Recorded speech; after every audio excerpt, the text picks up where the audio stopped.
नमस्कार दोस्तों, the micro study channel में आपका स्वागत है। मैं धर्मेंद्र पटेल आपके सामने उपस्थित हूँ मध्य प्रदेश सामान्य ज्ञान का फर्स्ट चैप्टर लेके।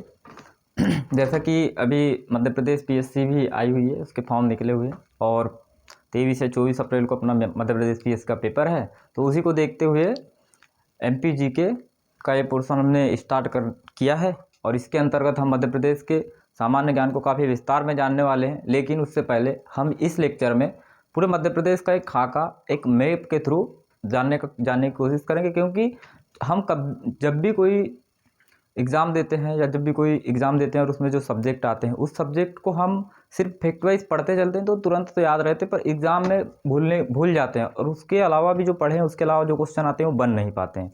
तो इन्हीं सब चीज़ों को देखते हुए जब भी हम किसी एग्ज़ाम की तैयारी कर रहे हों तो सबसे पहले हमें ज़रूरत है कि जैसे हम इंडिया के बारे में पढ़ रहे हैं तो इंडिया का मैप देख लें।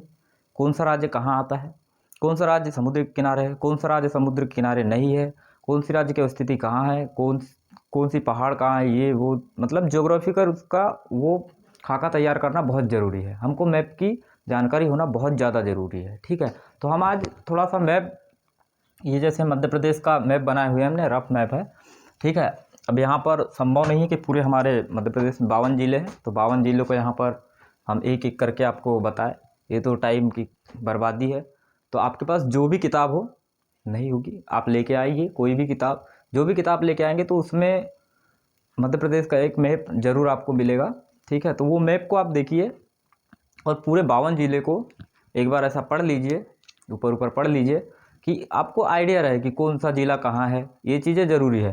जैसे मध्य प्रदेश है अब आपको किसी ने बोल दिया भाई सिंगरौली कहाँ है, तो आप सोच रहे हैं सिंगरौली यहाँ होना चाहिए, यहाँ होना चाहिए, तो ये सब गड़बड़ी नहीं होनी चाहिए। सिंगरौली यहाँ है, ठीक है, तो ये सब चीज़ें, मुरैना कहाँ है तो मुरैना यहाँ है, बालाघाट कहाँ है, बालाघाट यहाँ है, ठीक है, झाबुआ यहाँ है, भोपाल किधर है तो कुछ लोग पता नहीं मैप तो बोले भोपाल यहाँ हुआ, ऐसा नहीं है। ठीक है, तो भोपाल यहाँ है, उज्जैन यहाँ है, इंदौर यहाँ है। ठीक है, तो इस टाइप से पूरा एक मैप की पूरी रीडिंग कर लीजिए, क्योंकि मैप अगर से आपको बिल्कुल दिमाग में मैप नहीं बैठा रहेगा तो फिर क्वेश्चन सॉल्व करने में दिक्कत होगी। आप रटी रटाई चीज़ लेके जाएंगे और क्वेश्चंस जब वहाँ पर आपके सामने एग्जाम्स में आएंगे तो कई बार कन्फ्यूजन हो जाता है, और आपको मैप याद है तो बहुत से क्वेश्चन अपने आप बन जाते हैं। जैसे इसने पूछ लिया जैसे पश्चिमी भाग है, ये पूर्वी भाग है मध्य प्रदेश का, क्वेश्चन में एग्जाम में क्वेश्चन आ गया कि मध्य प्रदेश का सबसे पूर्वी जिला कौन सा है, तो फिर वहाँ कन्फ्यूज। अगर से आपको मैप बना हुआ है तो आपने कभी पढ़ा भी नहीं कि कौन सा पूर्वी जिला है, पर मैप पता है तो बोले ये वाला ही होना चाहिए सिंगरौली, तो सिंगरौली है। इस टाइप से मतलब एक मैप दिमाग में होना चाहिए। तो इस टाइप से हमने एक रफ मैप बनाए हुए हैं और ये मैप को देख लीजिए आप, ऐसा ही MP का मैप है। आपके पास जो भी किताब होगी उसमें दिया होगा बना हुआ, तो उसमें एक एक ज़िले को बढ़िया से अध्ययन कर लीजिए। अभी पहले 51 ज़िले थे, लेकिन अभी 1-2 साल पहले एक नया ज़िला बना है, यहाँ पर है निवाड़ी ज़िला। तो निवाड़ी ज़िला, तो उसके बारे में भी हम बताएंगे पूरी डिटेल में, एक एक ज़िले के बारे में डिटेल में बताएंगे। लेकिन आपको मैप में कौन सा ज़िला कहाँ है ये चीज़ पता होनी चाहिए, इसलिए आपको मैप की रीडिंग अच्छे से कर लेनी है। हम जैसे फिर हम इसमें देखेंगे कि ये मध्य प्रदेश है, तो मध्य प्रदेश का गठन कब हुआ, तो इसके गठन की बात करेंगे। तो इसका गठन कब हुआ, 1 नवंबर 1956, 1 नवंबर 1956 को इसका गठन हुआ। ठीक है, और इसके पश्चात जैसे मध्य प्रदेश स्थापना दिवस मनाया जाता है 1 नवंबर को, हर वर्ष प्रतिवर्ष 1 नवंबर को मध्य प्रदेश स्थापना दिवस मनाया जाता है। ठीक है, 1 नवंबर को मध्य प्रदेश स्थापना दिवस, ये भी क्वेश्चन आ जाते हैं कई बार कि कब मनाया जाता है, तो ये 1 नवंबर को मनाया जाता है। ठीक है, अब जैसे ये गठन हुआ 1 नवंबर 1956 को मध्य प्रदेश का, तो मध्य प्रदेश क्या उस समय भी ऐसे ही था, इसका मैप ऐसे ही था, इसमें इतने ही क्षेत्र शामिल थे? नहीं, ऐसा नहीं है। मध्य प्रदेश का जो वर्तमान स्वरूप है, आपके सामने जो हमने मैप बनाया वर्तमान स्वरूप का, तो ये 1 नवंबर 1956 से 1 नवंबर सन 2000 तक ऐसा नहीं था। ठीक है, 1 नवंबर सन 2000 को इससे इधर का कुछ हिस्सा मध्य प्रदेश से अलग कर दिया गया और एक नए राज्य के रूप में, छत्तीसगढ़ राज्य के रूप में सामने आता है। तो ये इधर साइड में छत्तीसगढ़ राज्य बनता है मध्य प्रदेश से अलग होकर। कब? 1 नवंबर 1 नवंबर सन 2000 में। ठीक है, तो ये उसका ये जो वर्तमान स्वरूप है, तो ये 1 नवंबर सन 2000 में सामने आता है मध्य प्रदेश का ये वाला स्वरूप। ठीक है, अब जैसे मध्य प्रदेश के जो मध्य प्रदेश है, तो भाई मध्य प्रदेश को ये नाम किसने दिया? मध्य प्रदेश। ठीक है, तो मध्य प्रदेश का जो नामकरण है, पंडित जवाहरलाल नेहरू जी ने इसको मध्य प्रदेश का नाम दिया है। तो पंडित जवाहरलाल नेहरू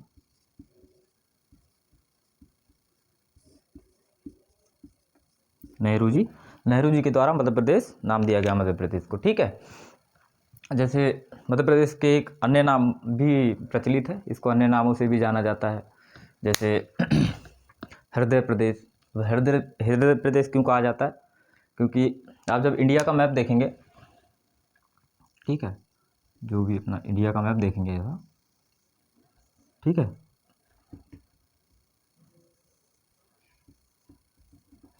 तो मध्य प्रदेश जो है इसके बीचों बीच में स्थित है।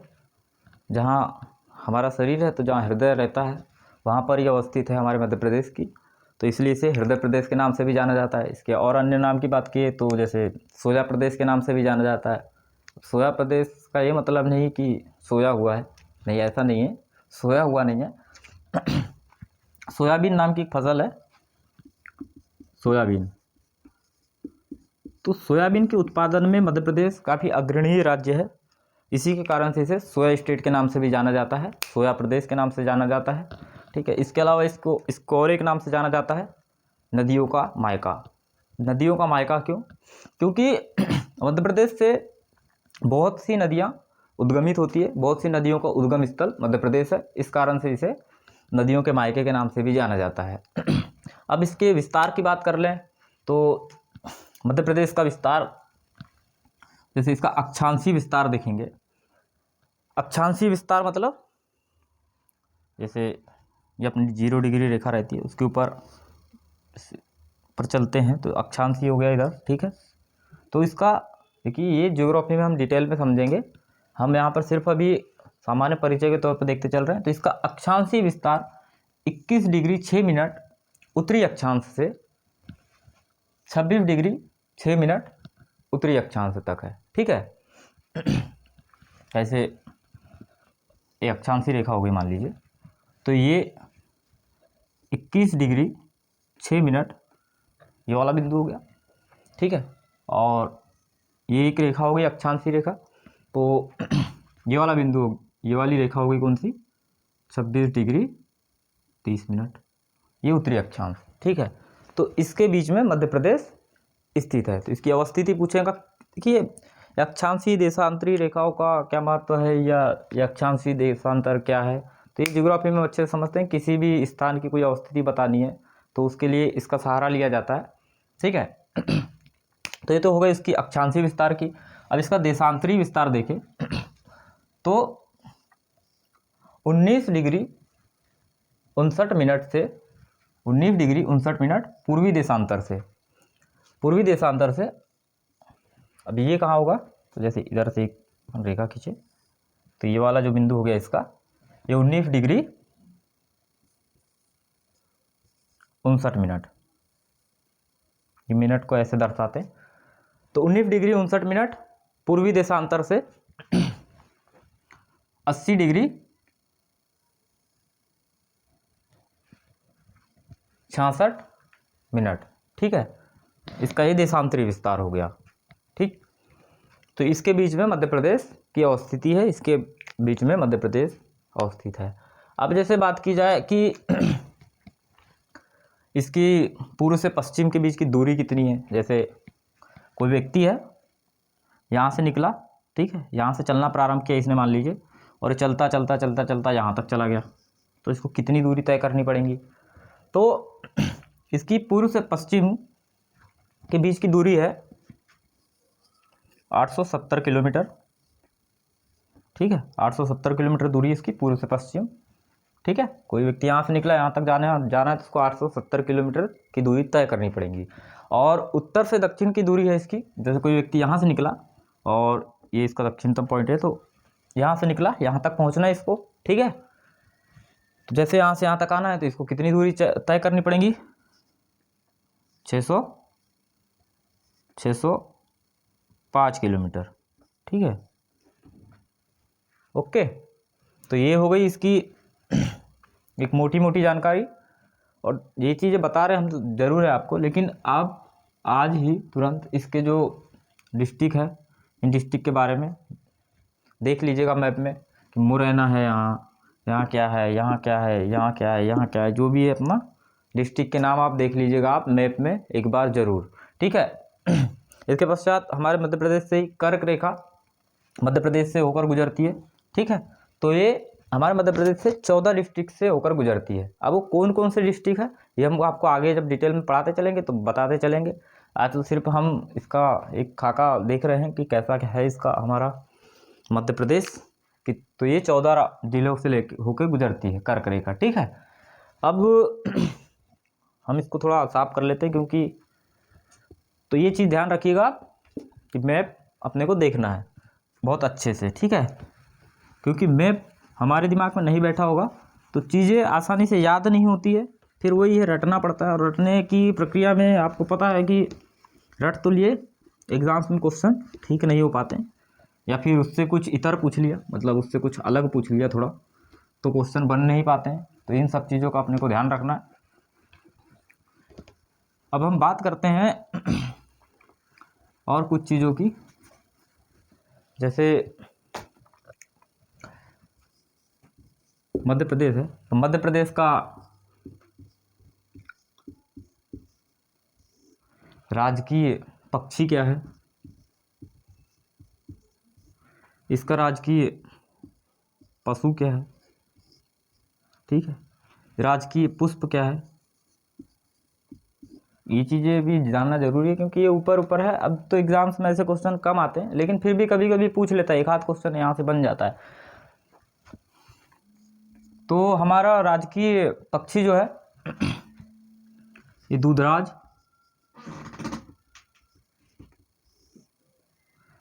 या जिसको शाह बुलबुल बोलते हैं वो है शाह बुलबुल, ठीक है। दूधराज या शाह बुलबुल हमारा राष्ट्रीय पक्षी है। पशु की बात की जाए तो ये बारहसिंगा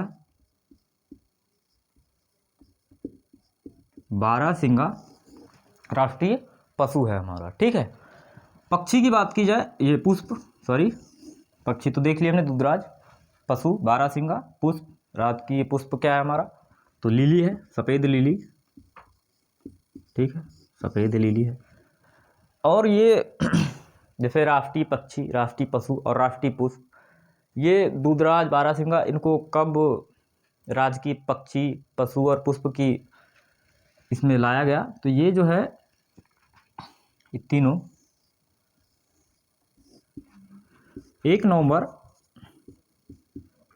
1981 मध्य प्रदेश की 25वीं वर्षगांठ पर,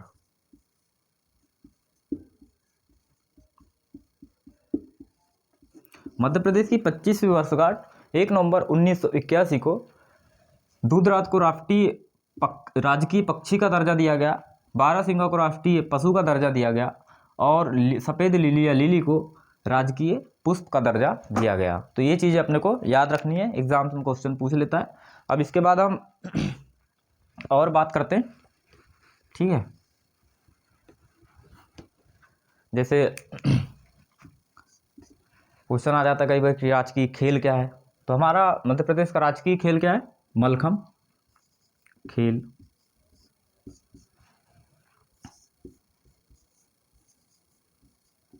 मलखम है, ठीक है। तो ये चीज़ याद रखना, मलखम एक ऐसा खंबा सा स्तंभ गाड़ देते हैं मैदान में, ठीक है, उसके ऊपर तेल लगा होता है, उसके ऊपर चढ़ना होता है, काफ़ी परेशानी जाती है, तेल लगा होता है, तो समझ रहे हैं आप कितने बार फिसलते होगे, गिरते होगे, तो वही है हमारा राजकीय खेल मलखम, ठीक है। इसके बाद नेक्स्ट पॉइंट बात की जाए तो हमारा राजकीय वृक्ष क्या है? तो हमारा राजकीय वृक्ष बरगद है या वट, वट वृक्ष बोलते हैं इसको, वट वृक्ष, इसको बरगद, बरगद। तो ये हमारा राजकीय वृक्ष है। इसके बाद नेक्स्ट पॉइंट पर बात की जाए तो हमारा राजकीय नृत्य क्या है? तो हमारा राजकीय नृत्य राई है, जो बुंदेलखंड क्षेत्र में काफ़ी फेमस है। ठीक है, फिर राजकीय नाट्य की बात की जाए तो नाट्य, हमारा राजकीय नाट्य माछ है, जो मालवा क्षेत्र में प्रसिद्ध है। तो माछ हमारा राजकीय नाट्य है। इसके बाद देखिए कि हमारा राजकीय, हमारी राजकीय भाषा क्या है? तो हमारी राजकीय भाषा हिंदी है। ठीक है, मध्य प्रदेश की। तो ये चीज़ें आप लिख लीजिए, नोट कर लीजिए लाइन से कि खेल मलखम्ब, वृक्ष जो है वट है वृक्ष, ठीक है, नृत्य राई, नाट्य माछ और भाषा हिंदी। ठीक है, और इसके अलावा भी एक पॉइंट कभी कभी ये भी क्वेश्चन पूछ लेता है कि हमारा मध्य प्रदेश का राजकीय गान क्या है? तो राजकीय गान जो है हमारा, आप अगर से मध्य प्रदेश से होगे तो आपको अच्छे से याद होगा, क्योंकि मध्य प्रदेश में स्कूलों में अक्सर कुछ दिन पहले तक तो गाते थे हम लोग, हम जब पढ़ते थे तो। ठीक है, जैसे इसका राजकीय गान क्या है मध्य प्रदेश का? मेरा प्यारा मध्य प्रदेश।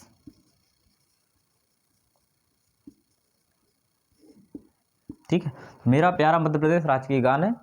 इसका एक दो लाइन मेरे को भी याद है तो बताता हूँ आपको। मेरा प्यारा मध्य प्रदेश, सुख का दाता सबका साथी, मेरा प्यारा मध्य प्रदेश, इस टाइप से इसकी पंक्ति है। और इसके रचनाकार भी पूछ लेता कई बार, तो रचनाकार है इसके महेश श्रीवास्तव, महेश श्रीवास्तव। तो महेश श्रीवास्तव जिसके रचनाकार है मध्य प्रदेश गान के। ठीक है, और इसके अलावा हम बात करें तो ये तो हो गया हमारे राजकीय गान की।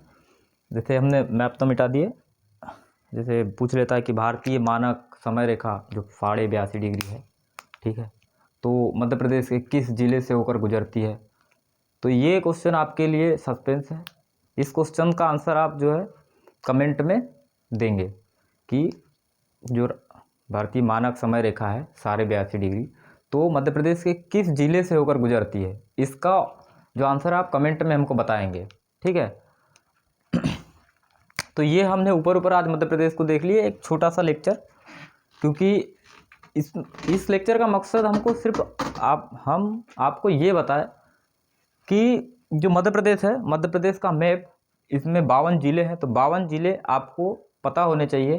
ठीक है, तो ये हमारी इस क्लास का मकसद था, इसीलिए हम आए थे पहले, और हम आपको एक दिन का टाइम दे रहे हैं। इस टाइम में आप जो है मध्य प्रदेश मैप को अच्छे से तैयार करेंगे, कौन सा जिला कहाँ है ये बिल्कुल आपके दिमाग में हो जाना चाहिए। किसी ने बोल दी बालाघाट कहाँ है तो तुरंत बता दी बालाघाट यहाँ है, बोले भोपाल कहाँ है तो यहाँ है, तुरंत बिल्कुल दिमाग में बैठ जाना चाहिए। इसके अलावा एक और आपके लिए काम है कि हम तो आगे बताएंगे ही, लेकिन आप अगर से बता देंगे तो अच्छा है कि कर्क रेखा मध्य प्रदेश के 14 जिले से गुजरती है, तो कौन कौन से 14 जिले हैं इसका भी आंसर आप कमेंट में बता दीजिए। और दूसरा 82.5 डिग्री किस जिले से होकर गुजरती है, ये 2 क्वेश्चन आपके लिए हम कमेंट में छोड़ रहे हैं। कमेंट में आप इसका आंसर देंगे और फिर हम नेक्स्ट लेक्चर से मध्य प्रदेश को बढ़िया से बेहतरीन तरीके से पढ़ते हुए चलेंगे। मध्य प्रदेश की हिस्ट्री, मध्य प्रदेश की ज्योग्राफी, मध्य प्रदेश का जो इतिहास है, सब चीज़ें एकदम लाइन से हम पढ़ते हुए चलेंगे। तो चलिए ठीक है, मिलते हैं नेक्स्ट लेक्चर में।